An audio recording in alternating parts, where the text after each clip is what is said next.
So the exhibit is the result of a European-American collaboration. It's a good result of a network of 22 partners and associate partners. So we are not, of course, a core member because we are not the European partner, but we are associate partner of the project, of the Archaeology project.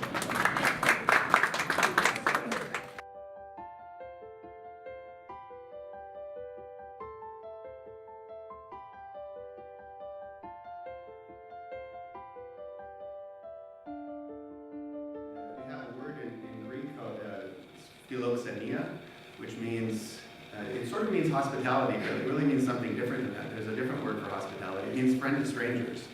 And in the South, where we are now, they have a word for that too. It's called Southern hospitality, and it's something a little different from what the rest of the country.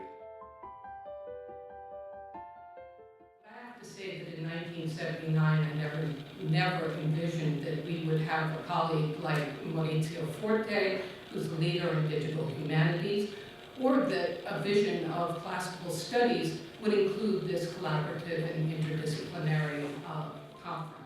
I would say, for me, it's particularly nice to see with this conference that we can simultaneously look in classical studies, and also with all of you here, we can simultaneously look at the past, the present, and the future.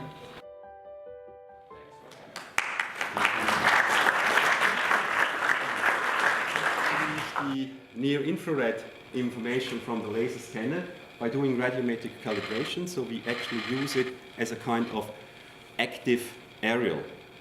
And I also use this very often with all the looters in the area of Carnuntum, telling them that we also fly during the night, because we don't need the light of the sun.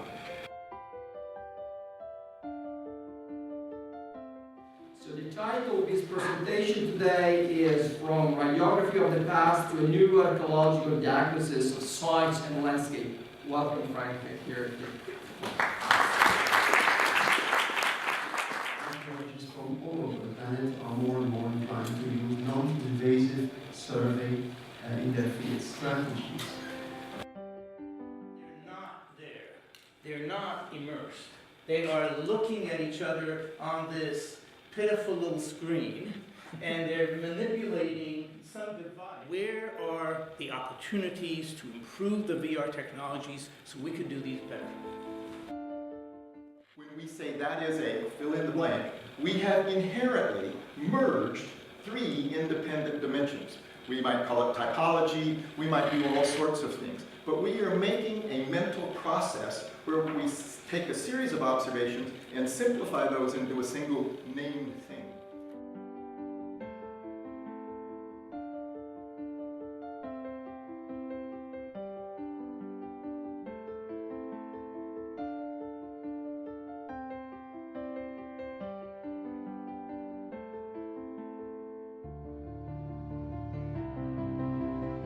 The fact to work in 3D, as Nicola De Luto yesterday quite well explained, actually put new research questions we didn't have before.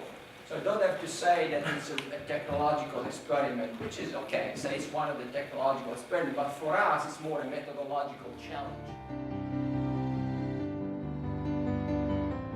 We can get, let's say, the third dimension, and we can also get a sort of a stratigraphical perspective of the subsoil.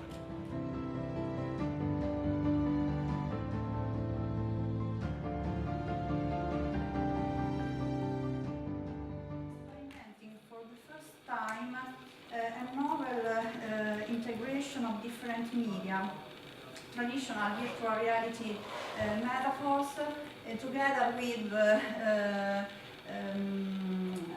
cinematographic techniques and virtual set practices.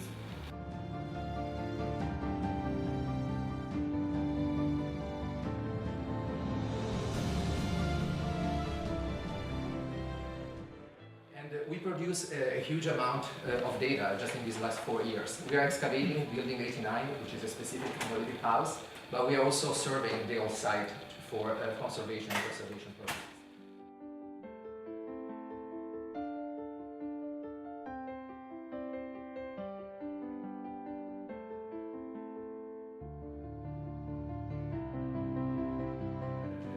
project aims to make the Roman legacy visible.